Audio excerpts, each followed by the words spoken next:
Is Yellowstone volcano about to erupt? We'll get back to that in a second. But did you feel that? No. Not in the air. Not in the ground.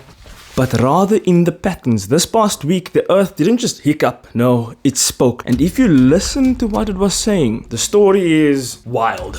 Earlier this week in Ethiopia, a volcano called Haile Kubi, a mountain that has been silent for 12,000 years, decides that now is the time to wake up. This was not a gentle stretch. No, it was a roar. And this little big volcano decided to uber ash 14 kilometers into the sky. That is high enough to disturb the stratosphere, even mooring ash onto neighboring countries. However, this is the first thread. This thing was not alone. The ground around it was cracking and groaning for days. This was a perfect straight line of earthquakes, a seismic zipper pointing directly at its neighbors. My face him.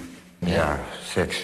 Unfortunately, this was not a solo act. It was a chain reaction waiting to happen. Now, let's fly 14,000 kilometers away to Hawaii. At the same time, Kilauea, one of the most studied volcanoes on the planet, kicks off its 37th eruption episode of the year. With fountains of lava shooting over 120 meters high for over 10 hours. I mean, think about the timing. The precision. It's as if we are watching two different alarm systems on two different continents going off with the same distinct code. One of them is in a place that has been dormant since the last ice age, and the other is in a place that is basically a constant geological flare. And the list keeps going. The Philippines, Japan, Alaska, and Indonesia. 8 separate volcanic events, all within a 72-hour window. But Chad, does that mean this is the apocalypse?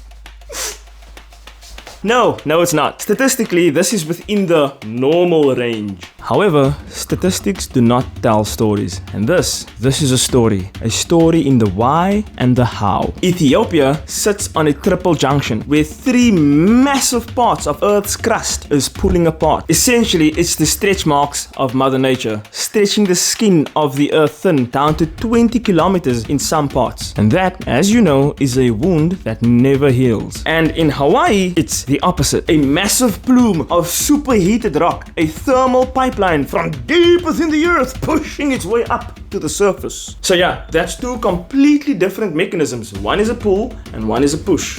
What? Bro, what are you talking about, man?